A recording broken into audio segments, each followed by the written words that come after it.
Governor Romney has been clear and had a different approach than the president on Syria. We're now into this 17 months. 17,000 people have been killed. The rhetoric to justify the Libya action looks pretty hollow when you look at what's happened in Syria. Over a year ago, Governor Romney said we should be using our resources to work with the opposition, to try to identify moderates, help them organize some of the things that we've done in other spots.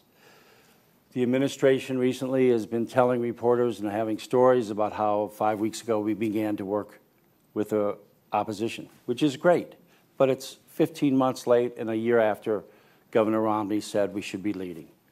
Second, he said we should be willing to arm the moderate opposition. Well, we don't even know who they are now because there was a vacuum and Al-Qaeda and others have come in the last 6 months. Did we know a year ago who they were? Well, you don't know if you don't talk to them.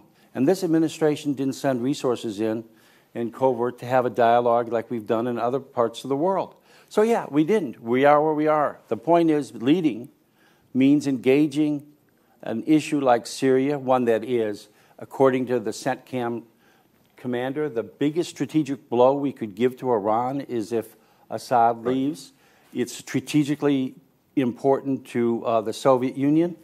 To say nothing of the humanitarian crisis, again, the rhetoric used in Libya is shown to be hollow in the context of Syria, and to neighbors in the area like Turkey, Jordan, and Israel, where we have interests and alliances. So that being the case, the idea of the U.S. under President Romney, if he were president now, providing American weapons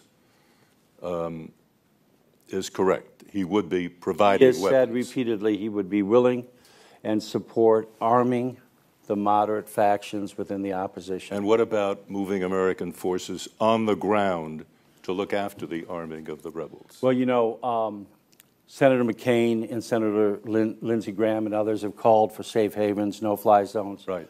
Governor Romney has not done that, but he has. He agreed to that. He's been asked, and he says no. He said no. He has said that's not his position. Oh, I see. Okay. But he feels we should have been and should be arming the opposition. But importantly, we shouldn't have been leading from the behind. We should have a year ago been in there, had our assets, trying to identify and work with the opposition.